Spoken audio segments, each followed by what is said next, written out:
The Hanky Panky was created by bartender Ada Coleman, who headed up the American bar at the Savoy Hotel from 1908 until 1925. She was succeeded by Harry Craddock, who published the Savoy Cocktail Book in 1930. We've talked about him quite a bit on this channel. Coleman, or Coley as she was known by her regulars, served everybody from Mark Twain to the Prince of Wales while at the bar. The Hanky Panky was her signature drink and a favorite of the bar to this day. So there's really nothing to this drink. First thing we're gonna do is grab a mixing glass, and we're gonna do 1.5 ounces of sweet vermouth. I like using this Cochi Torino. But again, it's really up to your preference, but remember, you switch out the sweet vermouths and it's gonna change a little bit. Next thing is 1/4 ounce of Fernet Branca and 1.5 ounces of gin. We're using Plymouth today, but London Dry would do very well in this cocktail as well. And then crack the first cube like I like to do.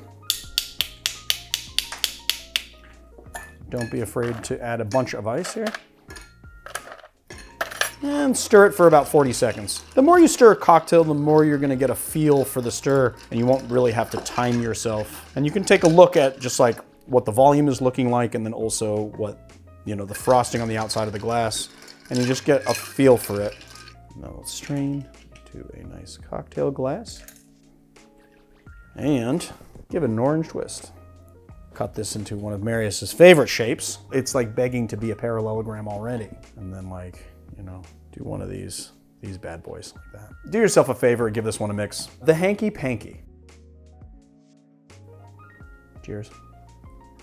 Kind of looks like Conan O'Brien. This looks like Conan O'Brien? Just like a mop of messy orange hair. Man, you know, it's funny. It's sweeter than you would think. The gin and the sweet vermouth go so well together, and you get this nice acidic kind of sweet pop of the sweet vermouth paired with all those botanicals of the gin. I really like Plymouth gin because it has an earthiness to it, and so it's not as sharp in flavor. It's a little bit more rounded, if that makes sense. And then you have the Fernet Branca bring in some bitterness on the back end and a little bit more herbal complexity. This is a fantastic cocktail, one of my favorites. Do yourself a favor and give this one a mix. The Conan O'Brien. The Conan O'Brien. The Hanky Panky.